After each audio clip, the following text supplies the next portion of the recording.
అంటే ఈ ఆధ్యాత్మిక మార్గంలో ఉన్న వాళ్ళకి అనేక రకాల ఇబ్బందులు రావడానికి గల కారణాలు ఏంటండి? కారణం అంటే కృష్ణుడు చెప్తాడు భగవద్గీతలో. మీరు ఏం భగవద్గీతలు అన్నీ తెలిసి క్లియర్గానే చెప్పేశాడు, క్లారిటీ ఇచ్చేశాడు. మనిషిని మాయలో ఇరికిచ్చాడు. మరి మాయలో ఎందుకు ఇరికిచ్చాడు మనిషిని దాన్ని ప్రశ్న చేయలేడు భగవంతుడిని. తన ఇష్టం. ఇప్పుడు మీరు బొమ్మను టాయ్స్నండి బొమ్మలు సృష్టించాడు, బొమ్మలను ప్రోగ్రామ్ చేస్తారు మీ ఇష్టం వచ్చినట్టు. అది మీ ఎంటర్టైన్మెంట్ కోసం చేస్తున్నారు. ఇక్కడ దీంట్లో చిప్ కూడా పెట్టేస్తారు. మీలాగే బిహేవ్ చేసే పవర్ కూడా ఇచ్చేస్తారు ప్రతి బొమ్మకి. మరి బొమ్మకి మరి ప్రశ్న ఎలా ప్రశ్నిస్తుంది? నన్ను ఎందుకు సృష్టించావు, నేను ఇలాగే ఎందుకు ఉన్నాను? మరి ప్రోగ్రామ్ అలా చేస్తే మరి భగవంతుడు ఓకే ఓకే దాన్ని పక్కన పెట్టేస్తే 4 కేటగిరీలు చేశాడు అందరినీ. ఎవరు కృష్ణుడిని కావాలని కోరుకుంటారనేది. ఒకటి బాధల నుంచి ముక్తి పొందాలనుకునేవాళ్ళు. బాధల నుంచి ముక్తి పొందే వాళ్ళకి ఇక ఏ చాయిస్ లేదు. మనిషి జీవితం ఎలా ఉంటుందంటే, మన ఫుట్బాల్ వరల్డ్ కప్ కూడా జరుగుతుంది కదా ఈ మధ్య. ఒకసారి లెఫ్ట్కి, ఒకసారి రైట్కి, ఒకసారి లెఫ్ట్కి రైట్కి. ఫుట్బాల్ లాగా మనిషి జీవితం ఆడుకోబడుతుంది ఇక్కడ, రైట్? ఇక అది నిరంతరం జరుగుతుంది. ఇక ఎప్పటికీ ఆగని చక్రం అది. ఫుట్బాల్ని తన్నినప్పుడు కుడివైపు నుంచి తన్నుతానండి ఫుట్బాల్, ఎడమవైపు పోతుంది. మళ్ళీ ఎడమవైపు నుంచి తన్నుతాను ఫుట్బాల్, కుడివైపుకి పోతుంది. అప్పుడు కూడా నాకు ఆనందం వచ్చేది. మరి భగవంతుడు కూడా ఆడుకుంటున్నాడు. మరి సృష్టి రచన చేసింది అందుకు అయిపోయాయి. నెక్స్ట్ రెండవది డబ్బు కావాలని కోరుకునేవాళ్ళు. దానికి కృష్ణుడు చెప్తాడు, ఎవరైతే డబ్బు కావాలని కోరుకుంటున్నారో వాళ్ళు కూడా నన్నే కోరుకుంటున్నారు, వాళ్ళకి అలాంటి వాళ్ళకి నేను స్పెషల్గా నేను ఆశీర్వాదం ఇస్తానంటాడు. ఏది? ఆ డబ్బు తీసేసి, ఏదో ఒక రోజు ఆ డబ్బు తీసేసి వాళ్ళని స్పెషల్గా నేను ఆశీర్వాదం ఇస్తాను వాళ్ళకి అంటున్నాడు. ఇక 3వ కేటగిరీ జ్ఞానాన్ని కోరుకునేవాళ్ళు. 4వ కేటగిరీ జ్ఞానులు. ఆల్రెడీ వాళ్ళకి ఎలాగో తెలుసు ఎవరైనా ఈ ప్రపంచంలో మనం కోరుకోదగ్గది ఏదైనా ఉందంటే కృష్ణుడే. అది క్లియర్. అది సో ఎక్కువగా జనం మొదటి 2 కేటగిరీల కిందే వస్తారు. ముఖ్యంగా మొదటి కేటగిరీ బాధలను తట్టుకోలేక సమాజంలో ఆధ్యాత్మికం కోరుకుంటారు. నేను పరాశక్తి పుస్తకంలో ఒక చిన్న ఉదాహరణ కూడా ఇచ్చాను. ఒక పంది మురిగుంటలో ఉంటుంది, చల్లగా నీళ్లు, హాయిగా ఆహ్లాదంగా ఉంటుంది. అది మురిగుంట నుంచి ఎందుకు బయటికి రావాలని కోరుకుంటుంది చెప్పండి? దానికి ఏదో గుచ్చుకోవాలి. అయితే గుచ్చుకున్నంత మాత్రానికి బయటకు వస్తుందా? రాదు, ఓర్చుకుంటుంది. దానికి ఏదో బలంగా గుచ్చుకోవాలి.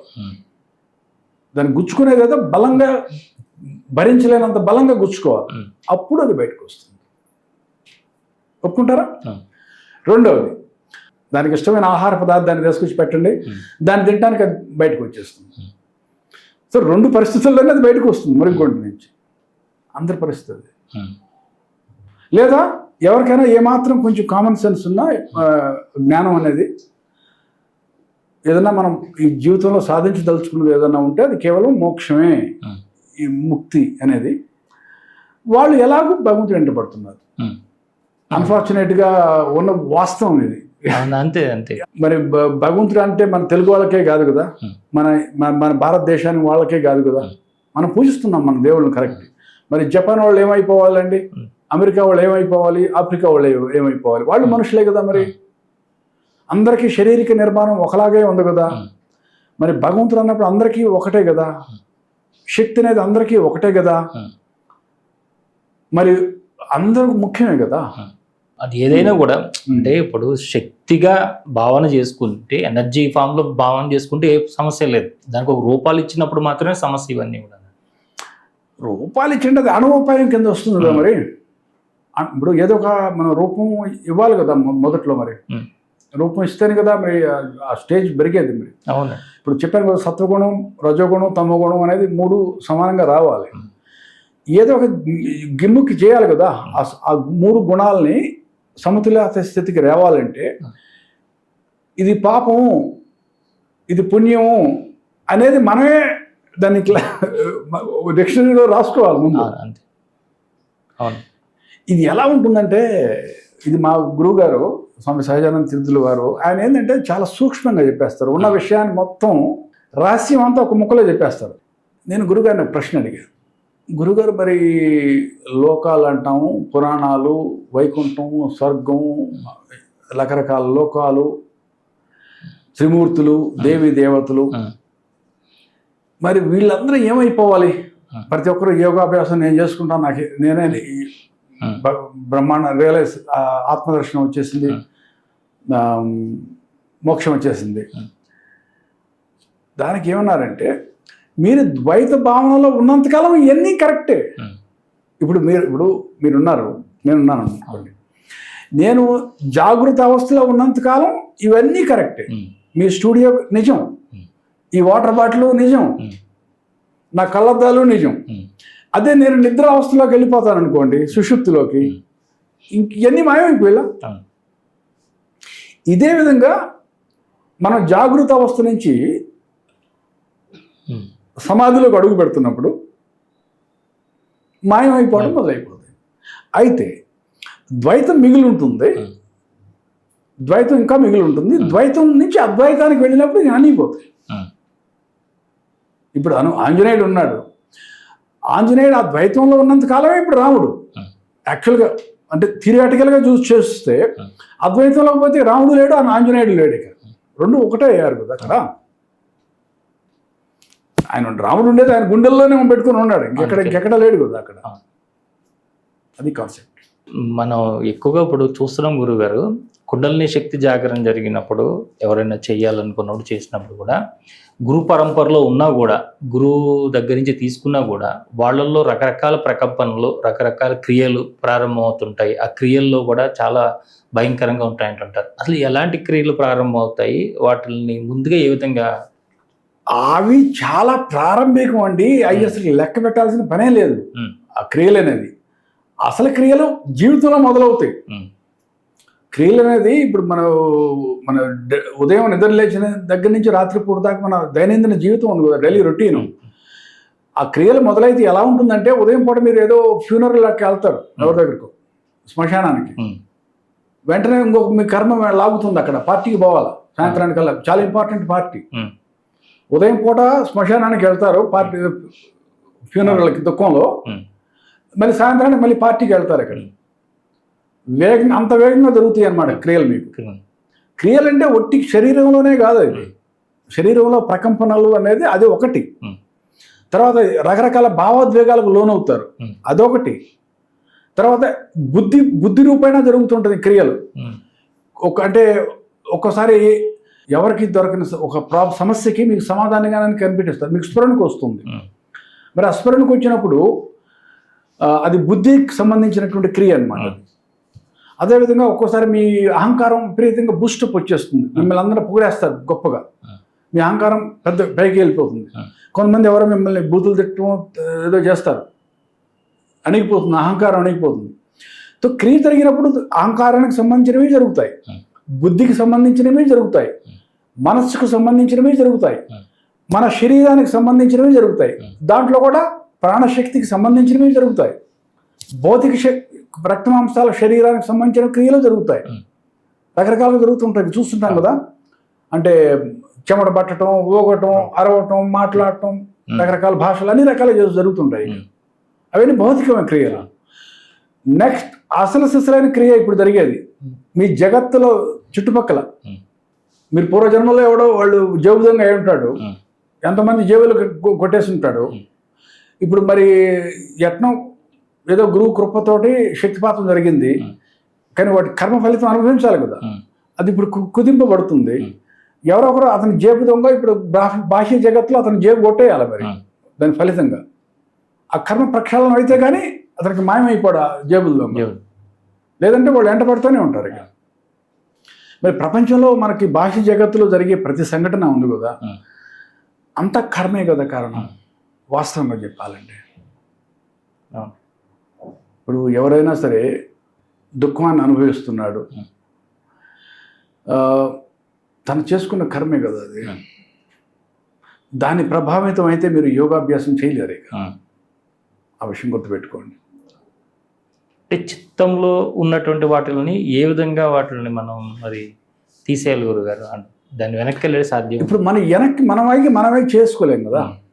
ఇప్పుడు ఉదాహరణకి మీకు శరీరంలో ఇన్ఫెక్షన్ ఏదో అయింది, శరీరంలో ఇన్ఫెక్షన్ అయిన తర్వాత మీ చర్మం మీద అంతా మీకు దొద్దలు లాంటివి లేకపోతే బయటకు కనిపిస్తుంది, జబ్బు కనిపిస్తుంది. మీ శరీరంలో ఏ కణంలో ఆ జబ్బు అంటుకుందో మీకు తెలియదు. మీరేం చేస్తున్నారు? యాంటీబయాటిక్ టాబ్లెట్ వేసుకుంటున్నారు. రోజుకు 3 టాబ్లెట్లు, ఉదయం ఒకటి, మధ్యాహ్నం ఒకటి, రాత్రి ఒకటి. ఆ యాంటీబయాటిక్ మందు పోయి ఆ ఇన్ఫెక్షన్ చంపేస్తుంది. ఆ ఇన్ఫెక్షన్ చనిపోయే కొద్దీ మీ శరీరం మీద ఉన్నటువంటి అన్ని దొద్దలు అన్నీ మాయమైపోతున్నాయి ఇక్కడ. అవునా? అదేవిధంగా మన కర్మ ప్రక్షాళనం అయ్యే కొద్దీ మన బాహ్య జగత్తులో మన జీవితం మారిపోతుంది అక్కడ. మరి ఎంతోమందికి వస్తుంటారు, మనం దీక్ష తీసుకుంటారు, సాధన చేయమని చెప్తాం. సాధన చేసి కర్మ ప్రక్షాళనం అయినప్పుడు జీవితంలో పరిస్థితులు మారిపోతాయి అక్కడ. అది వాస్తవం. అట్లా ప్రక్షాళన, కర్మ ప్రక్షాళనకి ఇది కానీ ఏ విధంగా కావాలనుకున్న తీరులో కావాలి. అంటే నేను చేసిన పుణ్యం అంతా అలాగే మిగిలిపోవాలి, నేను చేసిన పాపం ఒక్కటే మాయమైపోవాలంటే అలా కుదరదు. మరి అది సంపూర్ణంగా క్లియర్ అయిపోతుంది. అదేవిధంగా బాహ్యంగా వెళ్తున్న శక్తి ఎప్పుడైతే అంతర్గతంగా వెనక్కు తగ్గటం మొదలవుతుందో, వెనక ఉన్న కర్మలు ఏదైతే ఉన్నాయో అవి సంపూర్ణంగా క్లియర్ అయిపోవటం మొదలవుతుంటాయి. ఒకటి, అది పుణ్యకర్మ కావచ్చు, పాపకర్మ కావచ్చు. ఆ పుణ్యకర్మ, పాపకర్మ అనేది మానవుల పరిభాష. శక్తికేం పాపం, శక్తికేం పుణ్యం. ఓకే, ఇప్పుడు ఉదాహరణకి ఇంకొక చిన్న మీకు బాగా అర్థమయ్యేటట్టు చెప్తాను. పూర్వజన్మలో ఎవరో హఠయోగం ప్రాక్టీస్ చేస్తుంటారండి. హఠయోగం అంటే రకరకాల ముద్రలు వేయటం, షణ్ముఖి ముద్ర, యోని ముద్ర, ప్రాణాయామం, భస్త్రిక, కపాలభాతి, ఇవన్నీ ప్రాణాయామం ప్రాక్టీస్ చేశారు. హఠయోగం చేశారు, రకరకాల ఆసనాలు వేశారు. శక్తి జాగృతం కాలేదు. ఈ జన్మలో శక్తి జాగృతం అంటే కాబోతుంది, ఆ లోపల చనిపోయాడు. శక్తి జాగృతం అయ్యే స్థితిలో అతను తను జాలించాల్సి వచ్చింది. మళ్ళీ జన్మెత్తాడు. ఇప్పుడు జీవితాంతం మళ్ళీ కష్టపడి అవన్నీ చేయక్కర్లేదు. భగవంతుడు ఒక గొప్ప వరం ఇచ్చాడు మానవ జాతికి. మీరు ఏ జన్మలో ఎక్కడైతే ఆధ్యాత్మిక యాత్రను వదులుతారో, అంటే ముసలివాళ్ళు అయిపోయారు, చనిపోవాల్సి వచ్చింది, దానికి ఏం చేస్తారు ఎవరు మాత్రం? అలాగే మీకు ఏదో యాక్సిడెంట్ అయ్యి చనిపోయారు, దానికి ఏం చేస్తారు ఎవరైనా? కానీ మీరు చేసిన ఆ యోగాభ్యాసం అంతా వృధా పోవటం లేదు. ఇక్కడ శక్తి జాగృతం కాబోతుంది, కాలేదు. ఇప్పుడు ఏం చేస్తారంటే ఎవరో ఒకరు శక్తిపాత గురువు దొరుకుతాడు మీకు వచ్చే జన్మలో, ఆ శక్తిని జాగృతం చేస్తాడు. అయితే పూర్వజన్మలో వాళ్ళు ఇవన్నీ చేస్తుంటారుగా, అవన్నీ సంస్కారాలని ముద్ర పడిపోయి ఉంటాయి. అందుకని మనం శక్తిపాత దీక్ష ఇవ్వగానే చాలా మంది రియాక్షన్స్ వస్తుంటాయి, క్రియలు, రకరకాల ముద్రలు వేసేస్తుంటారు. వాళ్ళు ఎప్పుడు నేర్చుకొని కూడా నేర్చుకోలేదు. మరి ఎక్కడి నుంచి వాళ్ళు వేయగలుగుతున్నారు ఆ ముద్రలో? అంటే ఎక్కడో దాని బ్యాక్గ్రౌండ్ ఉంటేనే కదా అది. అదనమాట. ఇంకా మీకు క్లారిటీ కావాలంటే ఇంకా సింపుల్గా మనం ఒక్కొక్క పుస్తకం చదువుతాం, ఏదైనా సబ్జెక్టు మనకు భలే ఇంట్రెస్టింగ్గా ఉంటుంది. దానికి సంబంధించిన జ్ఞానం మనకి పూర్వజన్మ స్మృతి ఎక్కడో ఉందన్నమాట. అందుకని మీకు అంత ఇంట్రెస్టింగ్గా ఉంది ఆ పుస్తకం. అది లేకపోతే ఇది ఎండిపోయిన గడ్డిలాగా ఉంటుంది, మీకు అసలు బోరు కొట్టేస్తుంది. సో అది నేను చెప్పదలుచుకుంది. ఇప్పుడు మీరు భౌతికంగా మన క్రియల్లో ముఖ్యంగా ఇవన్నీ అని నేను చెప్తున్నప్పుడు, అంటే శారీరకంగా కూడా వాళ్ళు మెంటల్గా కూడా చాలా ఇంబ్యాలెన్స్ అయిపోతారు కదా గురు. మరి ఎట్లా వాళ్ళు ఇంబ్యాలెన్స్ అవుతారంటే పద్ధతి ఫాలో అవ్వకపోతే మరి ఏమవుతారు? ఇంబ్యాలెన్స్ అయిపోతారు కదా. ఇది ఒకటి, ఇంకోటి కూడా చెప్తాను నేను. ఆధ్యాత్మిక యాత్రలో నేను అబ్జర్వ్ చేసింది ఏమిటంటే, వాళ్ళని చూస్తే బాధ కూడా వేస్తుంది అప్పుడప్పుడు. మోక్షం తీసి పక్కన పెట్టండి, మీ మానసిక సమతుల్యత స్థితిని కోల్పోకండి, అది ముఖ్యం. నేను కొంతమందిని అబ్జర్వ్ చేశాను, సమతుల్యత స్థితినే కోల్పోతుంటారు. అక్కడ ఏదేదో ఆశ ఊహించుకుంటారు, అది కాదు. ఏదో పిచ్చి పనులు చేస్తారు, ఇరుక్కుపోతారు. ఉదాహరణకి ముఖ్యంగా గురునింద లాంటిది సంస్కారాల్లో ఇరుక్కుంటారు. ఏదో కావాలని కోరుకుంటారు, రాదు. గురువు మీద కోపం, గురునింద చేయడం మొదలు పెడతారు. నేను వాళ్ళకి నేను శిష్యులకి ఏం చెప్తామంటే, ఇవి సహజం, జరుగుతుంటాయి. కానీ ఒక హద్దు దాటిందో అది కర్మ కూర్చుంటుంది. ఇక దాని నుంచి బయటపడటం కష్టం. ఇప్పుడు గురునింద చేసిన తర్వాత ఇక వాళ్ళకి మరి సొల్యూషన్ ఏమిటి ఇక్కడ చెప్పండి? మనం దారిని పోతుంటామండి, ఎవరన్నా పట్టుకొని జనం బాధ కొడుతుంటారు, ఏదో పిచ్చి పని చేశాడు కొడుతుంటారు, మనం చూస్తే జాలేస్తుంది. కానీ ఏం చేస్తాం చెప్పండి? మరి అతను చేసిన కర్మ అలా ఉంది. అతను చేసిన కర్మ అలాంటి కర్మ మూట పట్టుకున్నాడు. అది మిగతా జనం ఎవరైతే కొడుతున్నారో అతన్ని, వాళ్ళు కేవలం మాధ్యమం అవుతున్నారు ఇక్కడ. అతని కర్మ ప్రక్షాళన కోసం వాళ్ళు కేవలం మాధ్యమం అవుతున్నారు అక్కడ. వాళ్ళు కాబట్టి ఇంకొకరు కొడతారు అక్కడ. ఉదాహరణ చెప్తాను. ఒక అతను శక్తిపాత దీక్ష తీసుకున్నాడు. అప్పుడు దీక్ష తీసుకునే సమయానికే మ్యారేజ్ ఫిక్స్ అయి ఉంది ఒక అమ్మాయితోటి. దీక్ష తీసుకోగానే ఆ అమ్మాయి యాక్సిడెంట్లో చనిపోయింది. అంటే పెళ్లి కావాల్సిందే, కొన్ని వారాల తర్వాత యాక్సిడెంట్లో చనిపోయింది. ఇప్పుడు గురునింద చేయటం మొదలుపెట్టాడు. నేను శక్తిపాత దీక్ష వల్ల ఎలా అయింది? శక్తిపాత దీక్ష వల్ల ఎవరైనా జన్మ అలా ఎండ్ అవుతుందా చెప్పండి? అది కర్మానుసారమే కదా. కాకపోతే ఇంకా ప్రక్షాళనమైంది, ఇంకా మంచి జరిగింది అతనికి.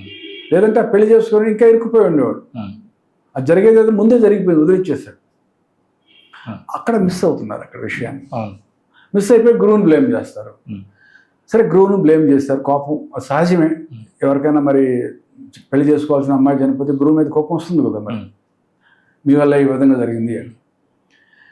ఇప్పుడు గురునింద చేస్తే ఇంకాస్త ఇరుక్కుపోయినారు కర్మలో. మరి గురునింద చేసిన తర్వాత మానసిక సమతుల్యతకి ఏం మిగులుతుంది అక్కడ?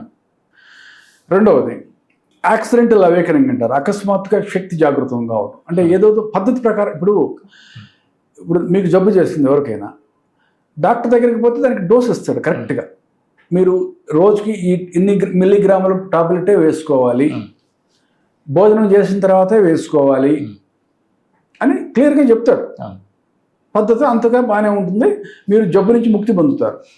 లేదు, డాక్టర్ చెప్పేది ఏంది, నా దగ్గర యాప్ ఉంది, ఇంటర్నెట్ నేనే చూసుకుంటాను గూగుల్లో అని చెప్పి మీరే పోయి మెడికల్ షాప్లో కొనుక్కొని తింటాం మొదలు పెడితే మీకు ఎంత ప్రాణానికి ఎంత హానికరమో తెలుసు కదా. దగ్గు జలుబు అంటే పర్వాలేదు, ఏదైనా సీరియస్ జబ్బు అనుకోండి, అది ప్రాణానికే హాని జరుగుతుంది కదా.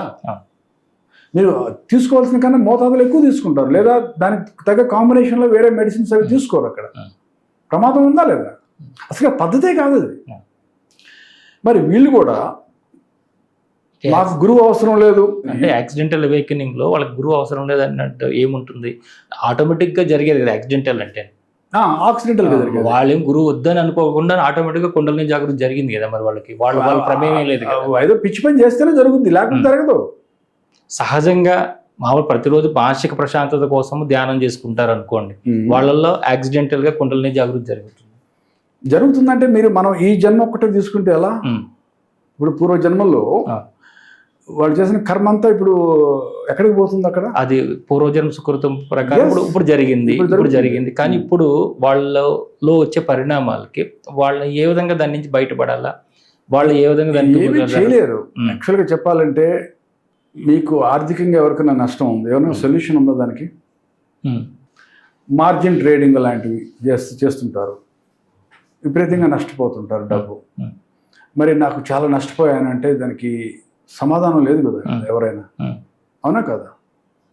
అది అనుభవించడం తప్ప ఏమీ చేయలేము అక్కడ. ఇదే విధంగా ఈ విధంగా యాక్సిడెంటల్ అవేకనింగ్ ఎవరికైతే జరిగిందో వాళ్ళకు శిక్ష అనుభవిస్తున్నారు అక్కడ. ఆ విషయం గమనించండి. ఇప్పుడు ఆ శిక్ష అనుభవించకుండా ఎలా తప్పించుకోగలరు చెప్పండి? ఇప్పుడు ఎవరైనా గురువు ఇంటర్ఫియర్ అవ్వాలని ప్రయత్నం చేస్తే పద్ధతి అయితే ఉంది, ఏదో ఒకటి చేయడానికి ఏదైనా చేస్తే అంటే కాంటాక్ట్లో ఉన్నాడు కాబట్టి, అతను కూడా ఆ ఫీల్డ్లో ఉన్నాడు కాబట్టి గురువు అహంకారాన్ని కూడా అణగొట్టేస్తుంది శక్తి ఇక్కడ. అది వచ్చిన సమస్య. అందుకే భగవద్గీతలో కృష్ణుడు చెప్తాడు చూడండి, ఒక పని మనం చేయటంలో మనకి గొప్ప దిట్ట అయి ఉండొచ్చు, కానీ అది మన పని కానప్పుడు దానిలో వేలు పెడితే అది ప్రమాదానికి దారితీస్తుంది అంటాడు భయంకరంగా. అంటే మీ పని కాదు ఇంకొకరి పని అది, కానీ మీ దగ్గర మీరు చేయగల కెపాసిటీ ఉంది ఆ పని, మీరు ఇప్పుడు వేలు పెడుతున్నాడు దాంట్లో, అది ఇంకొక దానికి దారి తీస్తుంది, రేపు మిమ్మల్ని బ్లేమ్ చేస్తారు వాళ్ళు, మీరు చేసిన దానివల్ల ఇది జరిగింది అంటారు. ఇప్పుడు ఎవరికో మ్యాచ్ చూస్తున్నారు, నన్ ఆఫ్ యువర్ బిజినెస్, అసలు మీకు సంబంధం లేదు, మీరేదో పెద్ద బోళాశంకరులాగా కల్పించుకొని నాకు తెలిసిన అబ్బాయి ఉన్నాడు అని చెప్పి ఆ అమ్మాయికి సంబంధం చేసుకొస్తారు. రేపు ఏదన్నా అయిందంటే పెళ్లి బెడిసి కొట్టింది అనుకోండి, మిమ్మల్ని బ్లేమ్ చేస్తారు, అవునా కదా? మీరు ఎందుకు చేశారు? అసలు మీకు సంబంధం లేని సమస్య అది. మీకేదో తెలుసని ఏదో ఒక అబ్బాయి తెలిసిన అబ్బాయి ఉన్నాడని చెప్పి అనవసరంగా ఏలు పెట్టారు దాన్ని. అదనమాట. ఒక చిన్న ఉదాహరణ చెప్తున్నాను మీకు. ఇదే విధంగా ఒకరికి శక్తి జాగృతం అయినప్పుడు అకస్మాత్తుగా వాళ్ళు చేసిన పిచ్చి పనుల వల్లే జాగృతమైంది. అంతవరకు అందులో ఎలాంటి అనుమానం లేదు అక్కడ. దాంట్లో ఎవరన్నా గురువు ఏలు పెడితే ఆ గురువు అహంకారం కూడా అణుగుతుంది అక్కడ. అందుకనే గురువు ఎవరు దాన్ని ఇంటర్ఫియర్ కాడు. అది చిన్న సమస్య. మరొకటి మామూలు జబ్బు అంటే ఇప్పుడు ఎవరికో జబ్బు, మనం జబ్బు అనేది ఏమిటి, మన ప్రపంచంలో జబ్బు చేస్తుంది మనకి. జబ్బు చేయటం కూడా కర్మానుసారమే కదా, ఒప్పుకుంటారా? అంటే గురుగారు ఇక్కడ ఒక డౌట్ వస్తుంది నాకు. అంటే మీరు ఇప్పుడు ఈ పరంపరలో ఉండి అసలు ఈ లోకాలంటే ఏంటి, భగవంతుడు అంటే ఏంటి, శక్తి అంటే ఏంటి, ఇన్ని రకాలు ఇన్ని తెలుసుకున్న మీరు గత జన్మలు, పూర్వజన్మలు, కర్మలు ఇవన్నీ ఉంటాయని నమ్ముతున్నారా? మరి ఎవరి లేకపోతే ఎక్కడి నుంచి వచ్చాం మనం? ఇప్పుడు వాడు ఇప్పుడు ఇప్పుడు మొత్తం సిద్ధాంతం అంతా కూడా ఏం మిగలదు కదా. ఇప్పుడు లేదనుకో, ఏమి లేదనుకుంటే ఏమి లేదు. ఇప్పుడు ఏమీ లేదనుకుంటాం అండి ప్రతి మనిషి కూడా. అనుకోమనండి. ఇప్పుడు మీరున్న ఈ స్థితి గత జన్మ యొక్క కారణాల వల్ల ఇదంతా వచ్చిందని అనుకుంటున్నారా? గత జన్మ ప్రభావమే కదా. మరి ప్రతిదీ గత జన్మతో రిలేటెడ్గా ఉంటే మరి ఈ జన్మలో మనం చేసేది ఏముంటుంది? ఈ జన్మలో చేసేది ఏమిటంటే, ఇప్పుడు ఒక పెద్ద వాటర్ ట్యాంక్ ఉందనుకోండి, 1,00,000 లీటర్ల నీళ్ళు ఉన్నాయి అందులో, రైట్? రోజు దాంట్లోకి 100 లీటర్ల నీళ్లు లోపలికి వస్తున్నాయి. ఇన్లెట్లో నుంచి 100 లీటర్ల నీళ్లు బయటికి పోతున్నాయి. ఈ తొట్టి అలాగే ఉండిపోతుంది. ఏ 100 లీటర్ల నీళ్లు బయటికి పోతున్నాయో ఆ 100 లీటర్లే రీసైకిల్ అయిపోయి మళ్ళీ లోపలికి వస్తున్నాయి. ఈ తొట్టి ఇప్పుడు అలాగే ఉండిపోతుంది, రైట్? ఇప్పుడు ఒక మానవుడి జన్మ ఉందనుకోండి, ఉదాహరణకి ఒక జన్మలో ఒక హస్బెండ్, ఒక వైఫ్. భర్త క్రూరుడు, భార్యని నానా ఇబ్బంది పెట్టాడు, జీవితాంతం సుఖపడలేదు, హింసించాడు, మానసికంగా హింసించాడు. ఇప్పుడు ఇద్దరు చనిపోయారు. వచ్చే జన్మలో ఏమైంది, ఈ భర్త అంతా మూట కట్టుకొని ఉన్నాడు, ఆ కర్మ. ఇప్పుడు రోల్ రివర్స్ అయిపోయింది. రేపు గయ్యాళి లాంటి పెళ్ళామన్నా వస్తుంది, లేదా అతనే మహిళా రూపంలో ఇంకెవరికో భార్య అవుతాడు. రివర్స్ అయిపోతుంది అక్కడ. ఇక్కడ కంటిన్యూ. దీనికి ఏదైనా ప్రామాణికం ఉందా, ఊరికి అలా అనుకోవడమేనండి? దీన్ని మనం ఎంతవరకు అనుకోవాలంటే, ఇప్పుడు కొన్ని మనకు కనిపిస్తూనే ఉన్నాయి కదా. ఉదాహరణకి మనం కండలు పెంచాలి, మనం ఒక బరువు తీసుకొని రిపిటేషన్ చేస్తూ ఉన్నాం. మనకు తెలుసు కదా కండ పెరుగుతుందని, అందులో అనుమానం లేదు ఇక. కానీ ఇప్పుడు నేను చేసినంత మాత్రం నాకు వెంటనే కండ పెరుగుతుందా? పెరగదు. ఎవరో చెప్పారు, దాన్ని నమ్మే కదా నేను చేస్తున్నాను. ఇది కండ పెరగాలని పెరుగుద్ది, కానీ చాలా సమయం పడుతుంది. 6 నెలలు, 1 year దానికి తగ్గ డైట్ కూడా తీసుకోవాలి. పెరుగుతుందన్న విషయం తెలుస్తుంది, ఎందుకంటే మనం చూస్తున్నాం కాబట్టి. ఎంతవరకు ఒప్పుకుంటారా? అష్టాంగ యోగం మరి ధ్యాన మార్గం ఉంది కదా. ధ్యాన మార్గం ఉన్నదే దానికోసం. ఎవరిని ప్రామాణికంగా గుడ్డిగా నమ్మమని ఎవరిని చెప్పడం లేదు మనం. మీకు అది క్లియర్ చేస్తున్నాను. మీరు ఈ ప్రశ్న అడిగారు కాబట్టి దీని గురించి ఇప్పుడు చర్చించుదాం. ఇప్పుడు జ్ఞాన మార్గం ఉంది, ఒక్కొక్కటి తీసుకుందాం. 4 మార్గాలు అని చెప్పాను కదా. జ్ఞాన మార్గం, ధ్యాన మార్గం, భక్తి మార్గం, కర్మ మార్గం. ఏదో ఒక మార్గాన్ని పట్టుకోవాలి. టెక్నిక్ ఉపయోగిస్తున్నాం అంతే ఇక్కడ. ఇప్పుడు జ్ఞాన మార్గం తీసుకోండి. ఇప్పుడు మీ స్టూడియో ఉందండి, మీ స్టూడియో అంతా చిమ్మ చీకటి అయిపోయింది, లైట్లు ఆఫ్ చేసేసారు. దీంట్కి డోర్ ఉందనే విషయం తెలుసు ఎక్కడో, లేదా లెట్స్ అనుకుందాం ఆ డోరు గడిబెట్టి ఉందో లేదో తెలియదు, అసలు ఉందో లేదో కూడా తెలియదు. అసలు డోర్ ఎక్కడ ఉందనేది మనకి అసలుకి తెలియదు. ఇప్పుడు చిమ్మ చీకటి. ఇప్పుడు నేను ఏం చేయాలి? ఇప్పుడు నేను ఇటు లేచి ఇటువైపు వెళ్తాను, ఒకవైపు ఆ గోడ పట్టుకుంటాను. ఆ గోడను తడుతూ నా కుడివైపుకి వెళ్ళిపోతాను. నేను కుడివైపుకి వెళ్ళే కొంది ఎడం వైపు గోడ లేదు అనే విషయం క్లియర్గా తెలిసిపోతుంది అక్కడ. ఇక నాకు ఏ జ్ఞానం అవసరం లేదు, ఏ శాస్త్రం నాకు అవసరం లేదు. ఇంకా ఎడమవైపు గోడ లేదనే విషయం నాకు స్పష్టంగా తెలుస్తుంది కుడివైపుకి వెళ్ళే కొంది కూడా. మొత్తం తిరుగుతాను, గదంతా తిరుగుతాను. ఎక్కడో ఇక్కడ నాకు దొరికిపోతుంది, అక్కడ బయటపడిపోతాను గుహలో నుంచి. ఇది ఒక పద్ధతి, జ్ఞాన మార్గం. కానీ మరి ఎవరైనా అడిగితే మరి అలా వెళుతున్నావు, నీకు డోర్ దొరుకుద్దని గ్యారంటీ ఏంటంటే, గ్యారంటీ ఏది తెలుస్తానే ఉందిగా ఇక్కడ. లేదని కుడివైపు లేదనే విషయం, నేను కుడివైపుకి వెళ్ళే కొంది ఎడమవైపు గోడ లేదు అంటే గోడ కాదు, ఆ డోర్ లేదనే విషయం ఆన్ ద స్పాట్ తెలిసిపోతుంది కదండి. ఒప్పుకుంటారా? ప్రతి యోగాభ్యాసంలో కూడా మనం ఏదో ఒక టెక్నిక్ని ఉపయోగిస్తాం అక్కడ, అంతే. ప్రతిదీ టెక్నిక్కే, ఏదైనా సరే టెక్నిక్ అక్కడ.